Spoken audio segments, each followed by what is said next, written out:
الرحمن الرحیم، چاند رات کا ایک عظیم وظیفہ۔ ماہ رمضان اللہ کا وہ بابرکت مہینہ ہے کہ جس میں قرآن نازل ہوا، جس میں پروردگار کی طرف سے جنت کے دروازے کھول دیے جاتے ہیں اور ایک ایک نیکی پر پروردگار جو ہے وہ اس کا اجر لاکھوں میں چلا جاتا ہے۔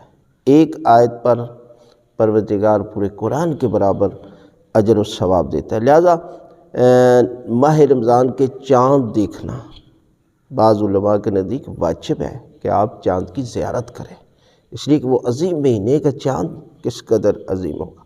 لہذا کچھ اعمال ہیں جس میں باقی مہینوں میں بیوی سے مباشرت کرنا جائز نہیں ہے، لیکن اس مہینے کی پہلی شب یہ عمل بھی ہے۔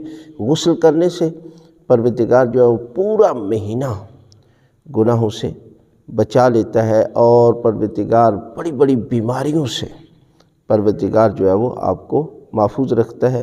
اور زیارت امام حسین علیہ السلام کرنی چاہیے، بہترین عمل ہے، اس لیے کہ پروردگار اس کے گناہ جو ہے وہ معاف کر دے گا۔ اور جس قدر پورا سال حج اور عمرے پہ لوگ جانے ہیں نا، ان کو جتنا اجر مل رہا ہے پروردگار اسے اجر دے گا، اتنا بڑا اجر ہے۔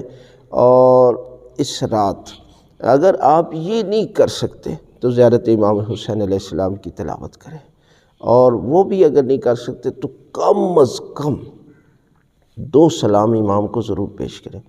السلام علیکہ یا ابا عبداللہ الحسین، السلام علیکہ ورحمۃ اللہ وبرکاتہ، اور اس کے بعد 2 رکعت ہدیہ زیارت امام حسین علیہ السلام نماز ضرور پڑھیں۔ تو یہ اعمال کرے تو خداوند عالم ماہ رمضان کی پہلی شب میں پروردگار آپ کے درجات کو بلند کر دے گا۔